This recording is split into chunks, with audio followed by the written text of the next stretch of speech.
Welcome back to Arcanex. NEET 2024 ഒരു question ആണ് തന്നിട്ടുള്ളത്. ഓക്കെ, ക്വസ്റ്റ്യൻ വായിക്കാം. Transcription unit. Okay, transcription unit based ആണ് ക്വസ്റ്റ്യൻ.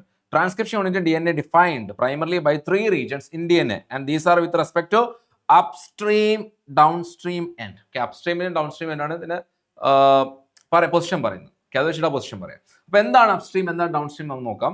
അപ്പോൾ നമുക്കറിയാം ഇതാണ് ട്രാൻസ്ക്രിപ്ഷൻ യൂണിറ്റിന്റെ ഒരു ടെക്സ്റ്റിൽ തന്ന ഡയഗ്രാം ആണ്. ഇതാണ് കോഡിംഗ് സ്ട്രാൻഡ്. ഓക്കെ, ഇതാണ് കോഡിംഗ് സ്ട്രാൻഡ്. കോഡിംഗ് സ്റ്റാൻഡിന്റെ 5' end, coding stand 3' end. Coding സ്റ്റാൻഡിന്റെ 5' എൻഡിലാണ് എന്തുണ്ടാവുക? പ്രൊമോട്ടർ എന്ന് പറയുന്ന റീജിയൻ ഉണ്ടാവുക. പ്രൊമോട്ടർ, ഇവിടെയാണ് ട്രാൻസ്ക്രിപ്ഷൻ സ്റ്റാർട്ട് ചെയ്യാം. ഇവിടെയാണ് നമ്മളുടെ DNA dependent RNA polymerise enzyme ഒന്ന് അറ്റാച്ച് ചെയ്യാം. ഓക്കെ അല്ലേ? ഈ ടെർമിനേറ്ററിൽ വെച്ചിട്ടാണ് എന്ത് ചെയ്യുക? നമ്മുടെ ട്രാൻസ്ക്രിപ്ഷൻ എന്ത് ചെയ്യുക? This region is called terminator. എന്ത് വിളിക്കും? ടെർമിനേറ്റർ. ഈ പ്രൊമോട്ടറിന്റെയും ടെർമിനേറ്ററിന്റെ ഇടയ്ക്ക് കാണുന്ന ഈ സ്പേസിന്, ഓക്കെ, ആ DNA സീക്വൻസിനെ പറയുന്നവരാണെന്ത്? Structural gene. എന്ത് പറയും? Structural gene. Okay, structural gene എന്നാണ് പറയാം. ഓക്കെ അല്ലടാ? അപ്പൊ നമുക്ക് നമ്മുടെ ക്വസ്റ്റ്യൻ നോക്കാം.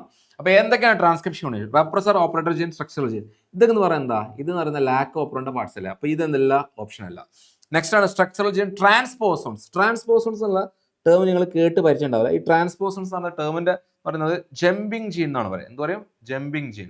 ഈ ബാർബറ മക്ലിൻഡോക്ക് എന്ന് പറഞ്ഞ സയന്റിസ്റ്റ് ഉണ്ട്, അദ്ദേഹമാണ് ഈ ജമ്പിങ് ജീനെ പറ്റി സ്റ്റഡി നടത്തിയത് കേട്ടോ. അപ്പൊ ഇതും എന്തല്ല? ഓപ്ഷൻ അല്ല. Inducer, repressor, structural gene. അത് കേൾക്കുമ്പോൾ നമ്മൾ ആരെ പറ്റി ആലോചിക്കണം? ലാക്ക് ഓപ്പറിനെ പറ്റി ആലോചിക്കണം. Promoter, structural, Terminator. ഇതാണ് നമ്മുടെ ട്രാൻസ്ക്രിപ്ഷൻ യൂണിറ്റ്. അപ്പോൾ ഓപ്ഷൻ 4 ആണ് എന്ത്? Correct answer.